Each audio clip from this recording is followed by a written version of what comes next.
This week, we shaky cam our way through Manhattan and Cloverfield.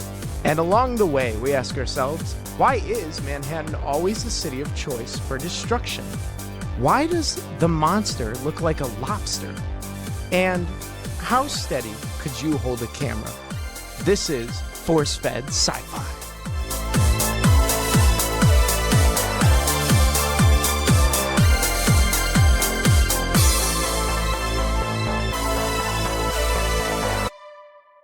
Hey guys, welcome back to Force-Fed Sci-Fi. My name is the non-monster and not from New York, Sean Michael Culp. And along with me is my co-host, the great and powerful Chris Rupp. Boom, baby. Yeah, we aren't monsters, but we're super excited for this episode. I don't know about super. I would consider this like a mild excitement. A mild excitement? Yeah, you know, it's a new genre and all that. Yeah. Yeah, it's a genre we haven't covered before. And I was excited to revisit this movie because it had been a while since I had seen this. Same. And as Sean mentioned at the top of the show, we're discussing Cloverfield. Yes, the found footage film. It came out in 2008, so we're super stoked to talk about it. I'm going to leave the synopsis to Chris because he is the synopsis overlord of this. Overlord implies that I prevent you from doing it. No, I honestly, honest to God, love writing these for this show. See, that's what I mean. Your love for it is just, I can't take that away. That's like taking candy from a baby, man. So you love it. To sum up Cloverfield, during a going away party for a gentleman named Rob, a mysterious tremor rocks New York City. And when explosions occur all over the place, the citizens panic and attempt to evacuate under military order, until a giant creature arrives and the military is now powerless to stop it. And then 4 people are now on a quest to rescue their trapped friend and find a way to escape the city before it's too late. Yes, that's pretty basic and pretty solid. That's exactly what this film is about. I feel like you just summarized the entire film. So without the giant monster in the modern setting, this sounds like a Dungeons and Dragons quest.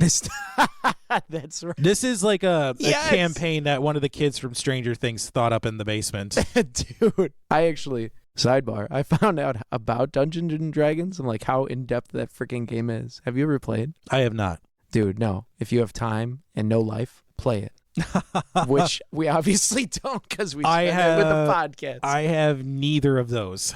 Same. Hey, rock on that. So who is in this flipping movie? We know J.J. Abrams produces it. Matt Reeves Reeves was the director who's gone on to do a couple entries in the Planet of the Apes reboot franchise. Oh, no way. Yeah. Okay. He did the remake of the Swedish horror film Let the Right One In. He directed the vampire film Let Me In. Ooh. And he is slated to direct the next entry in the Batman franchise starring Robert Pattinson. Oh, that'll be interesting. Yeah. Before all that, he was actually well known for creating the television show Felicity with J.J. Abrams. Okay, so him and Abrams have been in cahoots for a while. Also written by Drew Goddard, who is also well known for writing the film World War Z and The Martian. And also directed Bad Times at the El Royale, which is kind of like this Pulp Fiction-esque thriller film set in the late 1960s at a hotel that straddles the California and Nevada state lines. Oh. It's a very interesting film, a bit long-winded, though. Yeah, that seems a little bit. Yeah, but he actually got his start in writing on television like Matt Reeves. He wrote on Buffy the Vampire Slayer. Nice. Also wrote for the spin-off Angel. All right. Alias. Yeah, it's another J.J. Abrams created television show. Of course, man. That man. Wrote on Lost. Okay, another J.J. Abrams type deal. Yeah, and then also developed the television show Daredevil for Netflix. Hey, there we go. Which, if you have the time to watch that on Netflix, it is a quality program. Is it? I didn't have the time. Personally, I'm hoping that somehow gets a film entry in the MCU for my own selfish reasons. Daredevil. Is it better than the Ben Affleck one? Oh, infinitely better. Okay. So I was actually surprised to see that there were some well-known cast members in the film. Yeah, we got, what is that, T.J. Miller? Yeah, in one of his early film roles, he stars as... yeah, it's first. Yeah, he's HUD, the camera operator slash narrator, I guess, of the film. Yeah. That's a good title for him. You have Lizzie Kaplan as Marlena, who definitely got her career going after this. I know she was prominently known for the show Masters of Sex, and was also had a supporting role in Mean Girls before this movie. Oh, so her career really kind of took off after this. Okay, that's where she's from. Also starring Michael Stahl David as Rob, who mostly well known for roles on television. Okay, he has that television face. Yeah. And then also starring Mike Vogel as Jason, who later co-starred with T.J. Miller in the romantic comedy She's Out of My League. Yes. Which I think we were talking about this off there. I think that might have to be our non-sci-fi movie recommendation of the week. If you want to laugh. Yeah, oh my God. T.J. Miller is hysterical in that movie. Funny, man. He's better in that than this, to say the least. But what else? Pre-production notes. Did you know that the majority of the film was improvised? You know, I think that's true with a lot of found footage movies. Yeah, they just like give them the screenplay and they're like, all right, you got to get from A to B. Figure it out. Because the behind the scenes, I think it's on YouTube. It's like a 30-minute documentary. And like the director or the producer, which kind of shocked me, would just come in to like the party scene. And she would just be like, all right, everyone, Rob's coming in like 10 minutes. Just talk with the camera guy, make some drama happen. And yeah, at the end, you're going to go over here. Make it happen. And then it's like, what? Okay. So they said they shot like that party scene for like 4 days. In total silence with no music playing or conversation. That was all added in post-production from what I saw. Yep. And that whole scenario with the producer sounds like the entire series run of The Real World. Yes. Look at this real-life drama that some producer set up 5 minutes ago. Sometimes it feels like that in this film where it's like, what? But other times they execute it. That's like the throws, though, with improv. You never know what's going to happen. Mm-hmm. And some of it's good and bad. Mm. Well, I think J.J. Abrams was a real creative force behind this movie. And yeah. And you've got some notes. I mean, what was his inspiration for this movie? His inspiration was like Godzilla and King Kong. I think he said he went with his kids over to Japan and they saw like how big Godzilla was. He's like, hey, I want to make my own monster movie in the United States, but I want it to be known for, you know, like a different genre and everything for the 2000s. Because he's like, we have King Kong, but that's old, you know? We want something to reinvigorate the genre. So he made this.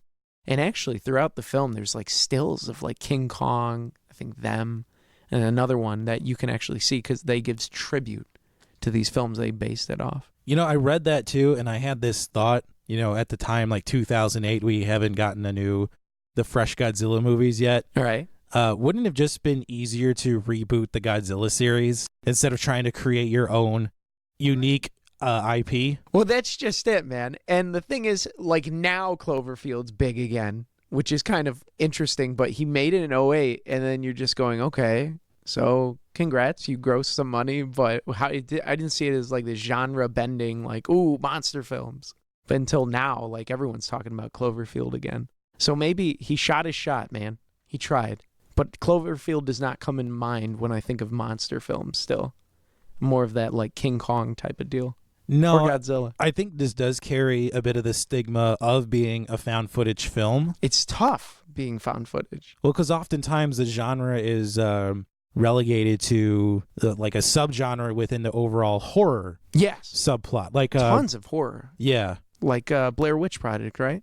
Yeah. That's kind of like what started it off. Yeah, and this movie did have a tumultuous like pre-production period because it went through something like 4 different title changes before they finally settled on Cloverfield. Dude, the marketing was nuts for this. I think it was originally announced as Cloverfield, and then somebody figured it out, and then it changed again, and then again after that, and then they went back to Cloverfield. What? So okay. Well, hey, that's ballsy for that, though.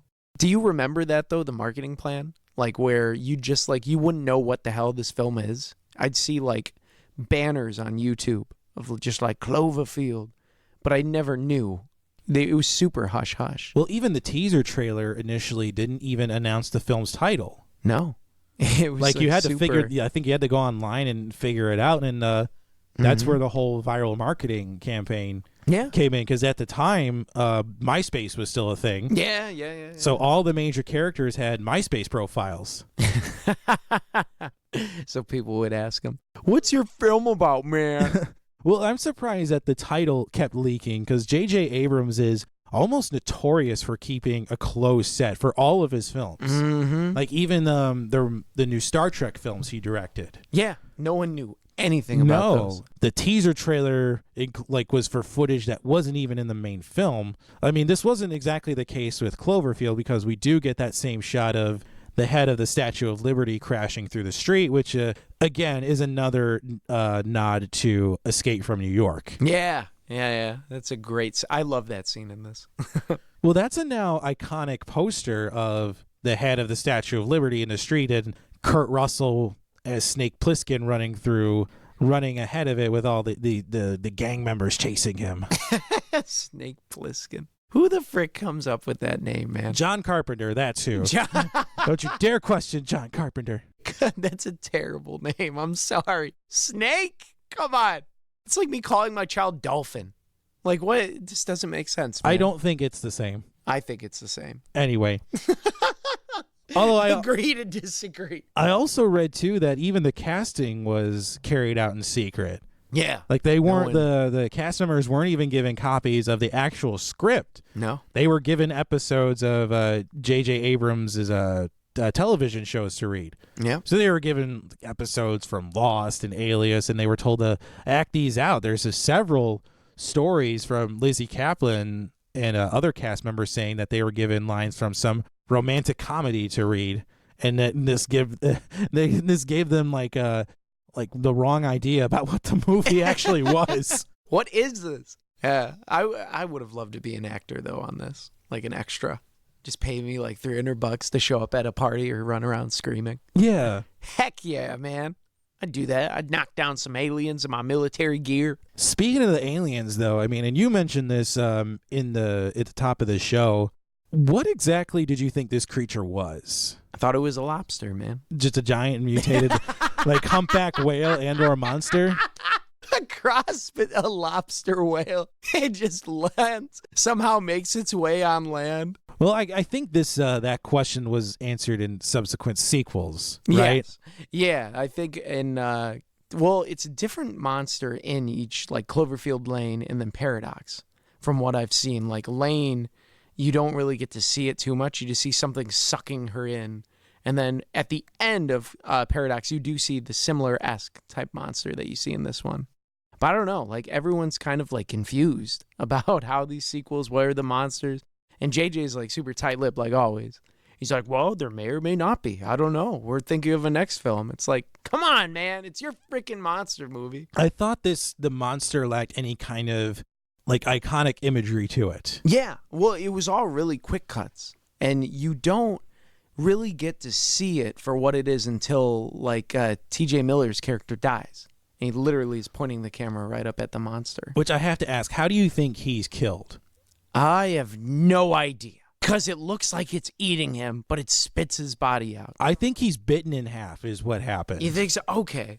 Because I'm like, I was watching it today, and I'm like, I have no freaking idea. Maybe he is in half, I guess. Yeah, because you see him, the creature, bite down on him, and you hear like that crunching noise, which is, oh God, that noise always bothers me. Right? Yeah, and then you see his, like you only see him from the torso up. Yes, you don't see his legs. Yeah, which again, it's a gruesome death, but it's also not because you don't see the aftermath of it. Mm-hmm. Well, yeah, you just see this camera fall. I actually think Cloverfield's probably like, it has to be like a promotion for the camera that they used, because that camera survives hell. Right? And back. And they never switch out the battery. Think like how many times HUD fell down a set of stairs or just fell, period. Dude. And that camera still is ticking without Perfect. like any cracks in the lens or any like skipping or anything. The only time you see him like alter it is when the blood splatter happens, and then he just kind of wipes it off in the tunnel. I'm like, man, this is durable, dude. The camera outlasts HUD. But I do think that the visual effects for the creature were it's impressive as well. For a found footage film? Yeah. Absolutely. Low budget. There were a couple scenes I really enjoyed the special effects. And actually, most of them was with the creature in and of itself, because they're really quick cuts, but they're clear.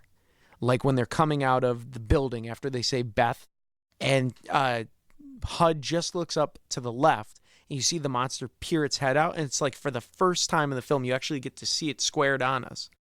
Beautiful.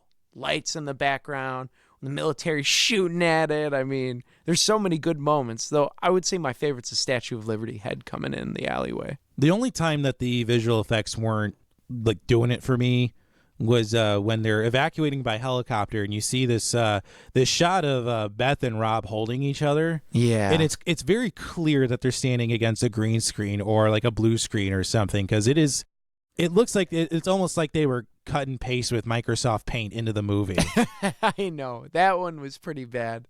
Though I did like the helicopter scene when they're spinning out of control. I'm like, ooh, yeah, that was great. That was brutal. That was raw, man.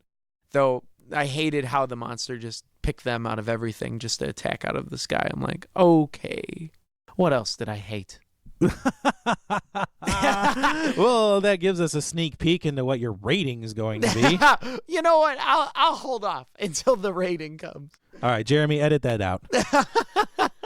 Well, I want to ask this. I mean, the whole movie is predicated on this quest that Rob is roping his friends into to go save Beth after they had a disagreement at his going away party. Yeah, which I don't know, man. That was bothersome because the film opens up with him and her, like a video of them having sex, like the next day he wakes up, and then it like jumps you to a month later, and him and her, I guess, aren't a thing anymore. And then she shows up at his party because Rob's going away to Japan. So all of his homies are like, one last bash before you move away. And she shows up, and like then everyone just freaks. Like, oh man, they slept together. Oh man, she's got a new boy toy. I'm like, all right. So were you guys a thing? Weren't you a thing? Were you friends with benefits? Why does this matter? And why are you roping your homies into saving this girl that obviously doesn't care about you? Without this, though, it's a 20-minute movie. Well, that's just it. That's the problem. This is the only thing that provides substance to the film. I know, and that's the sad part about it, because they kill his brother on the bridge, and they have the crazy cool bridge scene with it collapsing, the military taking it out. But then they're like, what do we do? Let's have Beth call him. All right. Hey, guys, we're going across town. It was like, come on, man. I'm amazed that Rob is able to get cell signal literally anywhere in the city during this time of emergency. Oh, my gosh. I know. And he actually, maybe one of my lens flare was like how long that scene took in like the Sears or whatever, the electronics store, Radio Shack, how he just kept looking for a battery or something. Yeah, while SpongeBob is playing on the screen. Yeah. It just took too long. I'm like, you guys are still in Radio Shack? He's still not listening? He was a dick, man. Rob, every time they tried to talk to him and he was like shocked, he would just like, that was another thing that bothered me, when he was like just looking away and they'd be like, Rob, what's going on? What's going on? And he's just like staring off into the netherworld. It's like, dude, you always bother them when anything has to do with Beth. Anything has to do with Beth, you're bringing them along. But they ask you a question, it's like, oh, no. Well, I was originally going to pick that whole quest to save Beth as a lens flare, but then that would be the entire movie. Entire half. The first half is great. My actual lens flare, though, is when they are they're leaving to go to Beth's. Mm-hmm. The military has ordered them to evacuate and leave the city. But they're still walking. They're walking in the middle of the street. All of a sudden, there's explosions and gunfire and everything everywhere. Right. That's the military, and they're shooting at the creature. But the military or none of the soldiers say, hey, you need to get out of here. You've been ordered to evacuate. Right. Leave. Everyone get down. Yeah, and you're in the National Guard, and you can attest to this more than I could. If you see somebody in the street during an evacuation order, what do? You do not just engage and put a bunch of regular civilians at risk, because that's like casualties is the most important thing. You don't want to make yourself a casualty or anyone else, particularly people you're protecting. So yeah, I'm going to tell people to get down, get out of the way, move to cover. And we're going to direct people, and we're going to, like, fight the enemy. But I'm not just going to start launching rockets and RPGs right next to your face. But they did anyway. They did. They shot literally over them. Like, TJ Miller's character, like, jumps on the ground, and he's freaking out. Which, I did appreciate them, like, covering their ears. But there would have been no way for them to be, like, coherent after that. A freaking tank just... boom, boom, boom. And then they're in the subway tunnel afterwards. How are they not just like all yelling at each other because they're all deaf? I know. Though, I think you like that subway tunnel scene, right? I liked when they actually start walking Yes. through the tunnel. The build up to that when they're contemplating how are they going to get, 12 miles away. Too long. It's like, oh, they're just going to walk the entire length of the subway in like pitch black darkness, and the only light is a light on the camera. Yeah, right, man. 12 miles? Even if you walk at 3 miles per hour, that's going to take like 4 hours in dark. I mean, come on. There was just no way. Yeah, and it's insane. These people walk like half a marathon in the entire film. But I mean, I do like the tunnel scene because I think we get one of the best scenes in the movie. They hear something in the tunnels. They don't quite know what it is, and then a HUD turns on the night vision on the camera and sees those little Cloverfield Juniors on the ceiling. Yes, the creepy crawlies, spider-like things. And then they start chasing them and attacking them. That's when Marlena gets bit. Yes. And I thought that scene was great. And then they have to hide out in I guess it's a janitor's closet they hide out in. I don't know what that closet was. Machine. Yeah, I thought that was weird that's just hanging off. Same. Right off the subway. Same. And they just broke into them, which I guess vending machines, you can break into them pretty easy. Well, I would do that at my office, but I'd get in trouble. Yeah? You'd break into the vending machine, get that Snickers bar? Well, people would ask me, Chris, what are you doing with that rock? Oh, I'm just going into the break room. With that rock? And people are still going to ask, why are you going into the break room with that rock? I'm going to open the vending machines, and it's going to be anarchy. I shall be the snack man. The snack man. Snack man! That's like how I felt when the military were attacking the monsters through the alleyway. It was like, dun, dun, dun, dun, dun, dun, dun, like a freaking Mighty Mouse theme song. It's like they were all playing the Ride of the Valkyries in their head. It's like, I'm living out my apocalypse now fantasy.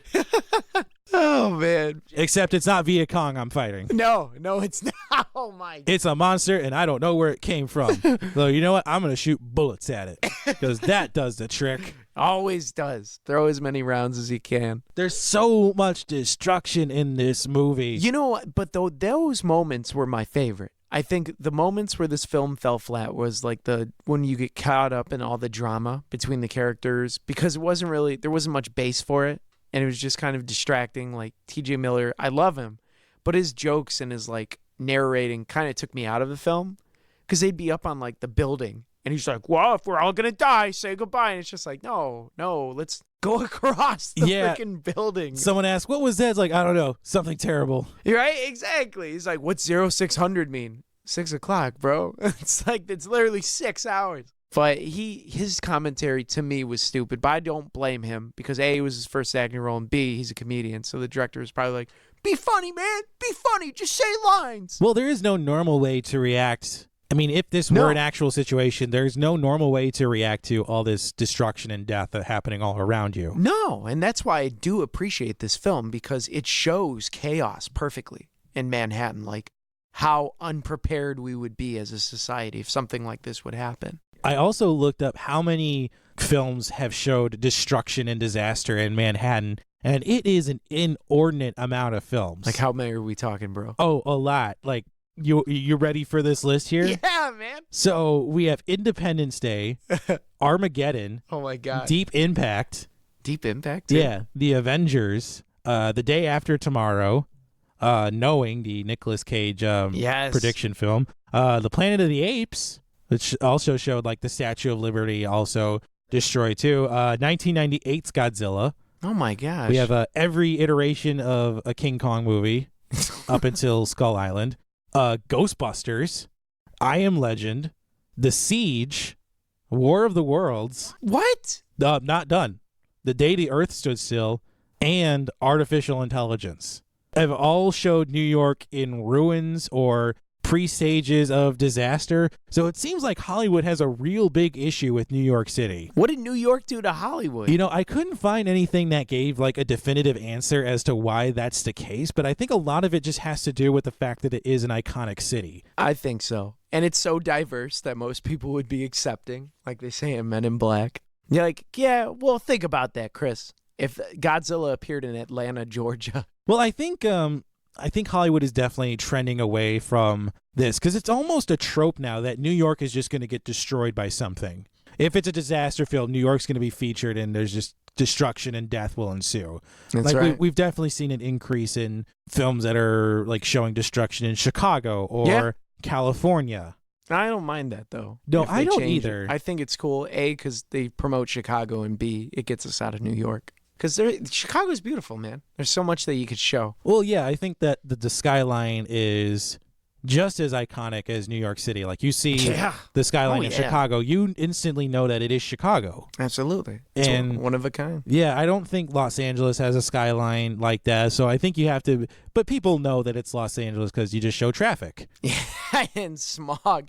See people coughing and choking on the air with their beautiful plastic surgery bodies. But yeah, it's insane. Like how many times New York has been destroyed in That's films. nuts. And that was probably the shortest list I could come up with. Yeah. There's probably a ton of other films that have been destroyed. So do you think they did a good job in destroying New York in this film?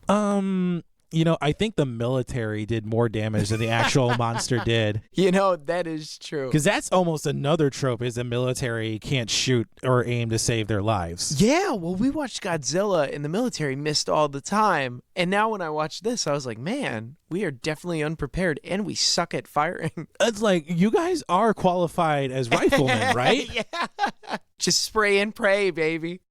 Oh, my God. I do want to ask this, too. Like with the found footage genre, I mean, obviously there's a lot of shaking of the cameras going around. Did that affect your viewing experience in any way? No, I actually thought this would be terrible with the shaky camera, but it actually wasn't as bad as I anticipated. There was only one scene where I think the camera was flipped upside down in my head like I was turned, but after that, I was totally cool with it.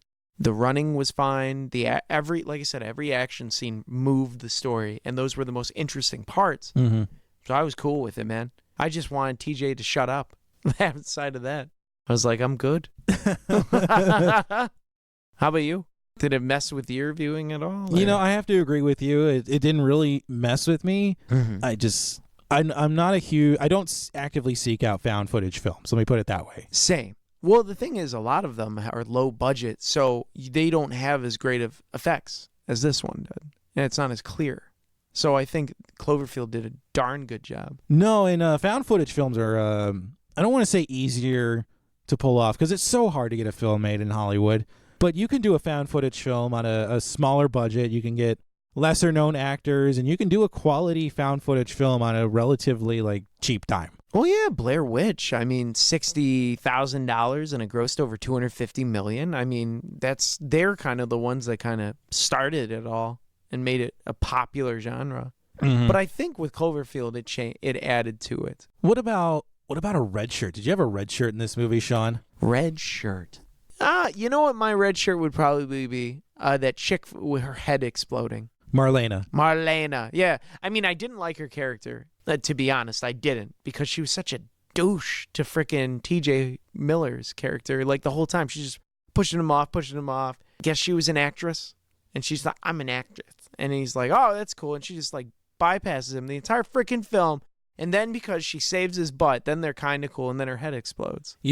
There was that brief moment that they had after she had saved HUD, that they connected a little bit, and she's in pain and she starts bleeding, and she asks for HUD, not Rob, not Lily. So I mean, they do start. I mean, she does soften. She does to him, and I think that softens her character overall. Yeah, I just think it took too long. But I think it started back when that dust cloud rolled through the street, and you see her in the aftermath, and she's shaken. Yeah, she's visibly shaken. I think she mentioned that she saw the creature bending down and eating people. Yeah, which that would mess with anybody. Oh my gosh, seeing this Goliath of a creature just eating you like an ant. See the lobster whale hybrid just eating people. It's flopping around on land. Would you survive Cloverfield, Chris? Would you make it? You know what? I think I would, because I would follow the military's instruction. Oh, yeah. If this somehow happened in Chicago and the National Guard or the Army shows up and says, hey, you all need to evacuate, you know what I'm doing? I'm getting in that evacuation line and I'm leaving. I'm not going to go look for any ex-girlfriends or anybody, because I'm going to assume that they're going to do the same thing I'm doing, is getting into the evacuation line. or I'm getting in my car and I'm driving as far away from the city as I can. That's right. And if they don't, Darwinism, survival of the fittest. The whole time watching this, I saw the same thing. I'm like, there's no person, no ex-girlfriend that I would ever drive across. Well, there's also, too, there's hardly anybody I, like, know personally that lives in the city proper. Oh, It's like, okay, so, fair.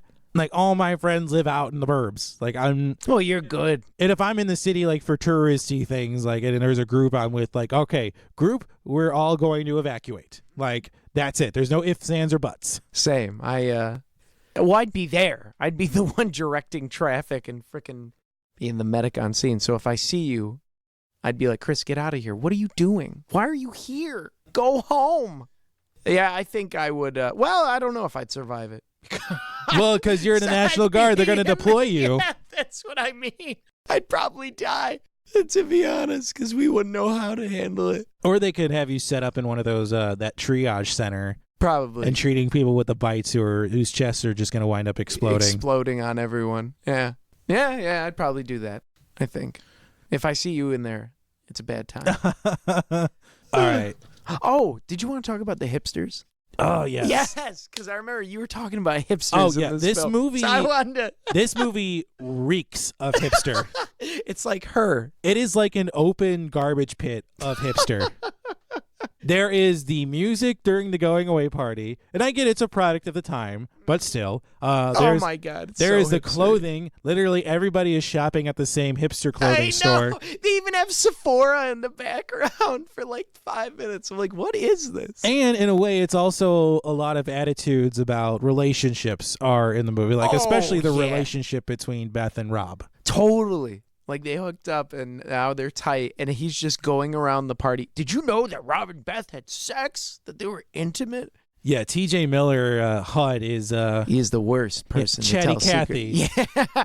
He's just going to tell everyone your secrets. Jerk. Yeah, I know. Who goes around a party like that? Somebody who's, like, yeah, he's, quote, Rob's best friend, but then he goes around and betrays Rob's trust by telling freaking everybody. That's a nice friend you got there, but it all makes sense because I think they were all asshats anyways. I'm sorry, if this was my best friend and he's going around, like, you know, airing out my dirty laundry, like, we're going to have a serious chat about this whole best friend, like, relationship. These people were not good people. That's why I did not cry when they died. I was very happy. And people know that HUD is Rob's best friend. And none of them say, "Hey, aren't you his best friend? Why are you talking about this to everybody?" Yeah, why are you talking smack about him? Why are you airing his dirty laundry to everyone? You jerk. All right, I won't talk more smack about you, Chris, when we go to parties. Please don't. No. I'm a sensitive person like that. I know. I won't tell people you're a natural blonde. I mean, you just what is that supposed to mean? That you dye your hair. I don't dye my hair. What's the matter with you? Oh, man. Let's discuss the legacy of Cloverfield. Yes. So this film, when it came out, it kind of like changed the market for found footage. I think it was during the Paranormal Activity came out, Quarantine. It like revitalized the interest. Yeah. District 9. Because prior to this, like we mentioned, the only popular, well-known, or found footage film that had performed well at the box office was The Blair Witch Project. Yeah. Which came out in 1999. Mm-hmm. So in the year before Cloverfield came out in 2007, the first film in the Paranormal Activity series was released, and that was released to a lot of critical acclaim and box office success as well. Oh my God. I remember people talking about it like it was real. It was crazy. Quarantine, I don't think it exactly got the success that it was hoping for. Mm-hmm. But then Cloverfield came out, and I think a lot of it had to do with the viral marketing. Yes. Because people were intrigued, like, what is this movie? What is this Cloverfield? What does that mean? Oh, yeah. And turns out it's just a military designation for the incident. Brilliant, though. Absolutely brilliant. But after Cloverfield came out, we've had multiple entries in the Paranormal Activity series. Mm-hmm. There was the horror film Apollo 18, which is another film that's on our list. That's on our list? Uh-huh. Oh, man. Yeah, you're in for another found footage film if that comes up in the list. No! We've had the horror film set in the French catacombs, the As Above, So Below. along with many others, like Chronicle is a Yeah. recent example from the past couple of years. I'd be down to see that. An early film starring Michael B. Jordan, actually. Hey, what? Yeah. Oh, that's dope. So, like we mentioned, it's a good way to make a film relatively cheap. You can get relatively unknown actors, and if you have the right story and the right director, you can execute it very well. Mm-hmm. And I was surprised to learn how much money this movie had made. Yeah. So, on a $25 million budget, it grossed $170 million. That's not bad at all. That's awesome. Yeah, and take this for what you will. It holds a 77% rating on Rotten Tomatoes. Yeah. Which I think I don't know. I think it's due deserved. I think that's a fair rating. Yeah, for what it is. I'd say it's 3-star because you can't, I mean, the action scenes are great. The story moves. If you're just a little irritable like myself and a cynic, I will get angry at characters that annoy me, but if that doesn't bother you. It also was awarded the best science fiction film at the Saturn Awards. Oh, that's good. And it also launched a whole franchise, as we've mentioned earlier. We've had 2 sequels, 10 Cloverfield Lane, which is barely qualifies as a science fiction film. I still think we should add it to the list. I'll consider it. Because, hey, man, John Goodman. You made me put Battlefield Earth into the list, so yeah. Oh, it's on there. It's going. And then we got the Cloverfield Paradox, which came out, I think, earlier this year on Netflix. Yeah. And now they're making a 4th one. Yes, a direct sequel to this film is currently in development, which I will be interested to see. Me too. When that comes out. And actually, this was last little bit of legacy tidbit. Empire Magazine named it the 5th best movie of 2008. Oh, which I think WALL-E was on top of that list. Oh, yeah. Another previous episode on the show, so please go check that out. So, so Sean, what rating would you give 2008's Cloverfield, bearing in mind our 4-tiered rating system on the Force-Fed Sci-Fi podcast of wouldn't watch, would own, and would host viewing parties? I think I would actually watch it if it was on TV. I really enjoyed the action scenes, like I've said multiple times. Executed well. You can really see that it's a nice, sleek film that J.J. Abrams had his hand all over it. The only things for me, like I said, were the characters in it that were boring, but it's really offset by a really fast-paced moving film. And if you can get over that, or if you like drama like that, you're going to love it. For found footage people, I think it's not too shaky of a cam type deal. It's not a horror film, so if you're looking to be scared, go the other way, swerve. It's got good CGI, though, and great effects. So if you're into that, I definitely would recommend it, especially for sci-fi people that want something new. So that is my approach. So I would actually watch this. Yeah, I agree. I would call this a would watch as well. I mean, while this is an interesting premise, I think making it in the found footage genre may be a bit of a misstep. That is the tough thing about it. I can't decide if I would rather see this as it is or if I wanted it like filmed, because it's just at what far corner do you want to get to? Because we've seen King Kong and Godzilla, and when you have a monster movie, sometimes they spend too much time like with the monster, and then it's like where are you going with it? I think it works well as a found footage, but at the same token, it could be like a military piece if they wanted to do a feature film. But this also wasn't even the best film in the series. The next film, I would say, is a more superior film, but again, it's barely a science fiction film. And that's it. In the whole film, it's just the build up to when she leaves the house and if it's real or not. But I have to say that the series as a whole is a bit of a letdown, to be honest, because it's all over the place. We have the first entry, which is a found footage film, the second, which is more as a suspense film, and then the third is like hardcore in-your-face science fiction. Yeah. Like it raises more questions than it answers. So it's just like, where are you guys going with So this? I think that this movie is dragged down by its successors. I think so, too. Which is an unfortunate thing to say, because if this was a standalone film, I think it would do much better. Oh, totally. But honestly, I mean, you can't mention this film without talking about the successive films. I agree, and I'll co-sign that. Boom! So, with all that in mind, Sean, what do you say we pick our film for next time? Let's do it. Mama Major Samantha.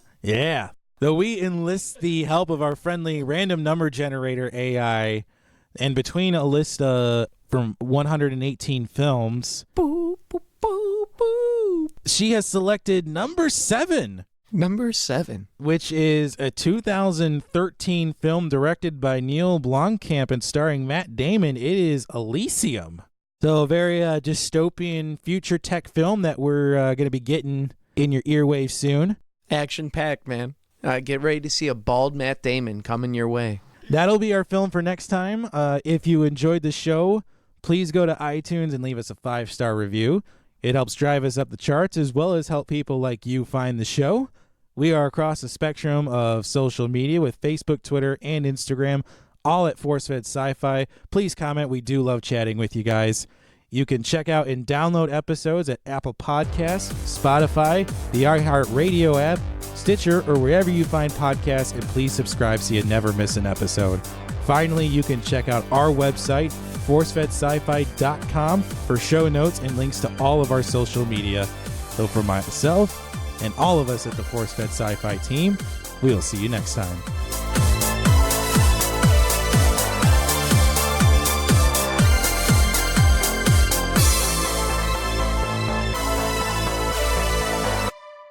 ForceFed Sci-Fi is written and hosted by Sean Culp and Chris Rupp.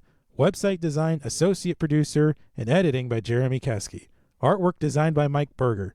Theme music composed and performed by Custom Anthem.